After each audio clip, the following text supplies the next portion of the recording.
Now we've got a very special treat for you. Dick Smith brought along some test film that he shot in his garage while he was working developing the body makeup for Altered States. This is the real behind-the-scenes stuff.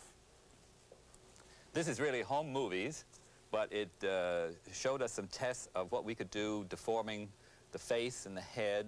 Later on, you'll see his body deformed also. This is a so-called bladder technique, which I developed for the film. Here's a kind of ripple effect that we were trying out up his arm.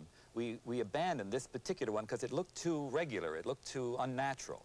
But it shows the technique of putting bladders underneath a latex skin. There's a false latex chest all over his chest, which we went past quickly. There's a shrinking arm for you, which wasn't used in the film. This was the first rubber suit that we made. Poor Bill Hurt is struggling madly in that thing. Here's the same suit distorted with an image in a distorting mirror so that it looks as if it's wobbling and wiggling and doing odd things.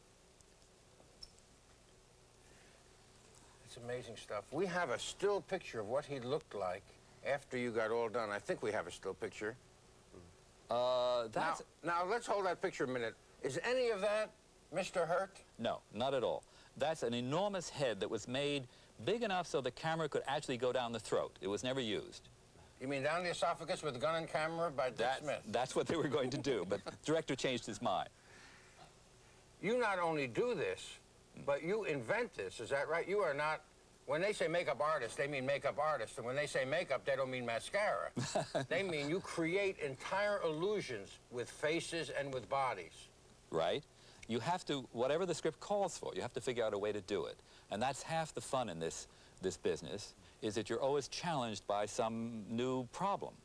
And to solve that is what's half the fun. Some of the people who are objecting to violence in movies now say that one of the reasons they object is that people like you, Dick, have gotten so good that what used to be only suggested in the movies is now very graphic, because you can actually decapitate a person in a movie and see it happen through illusion.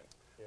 Actually, Dave Everett, the co-author of Film Tricks, and I discovered that the first special effect was a decapitation. It was done in 1893. So I think that there's always been a kind of appetite for that sort of spectacle.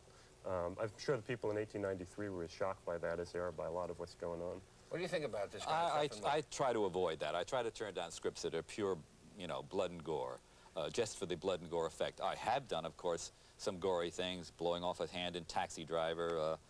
I did some unusual gouging effects in The Sentinel and so forth. But I prefer to do the good character stuff, the interesting things.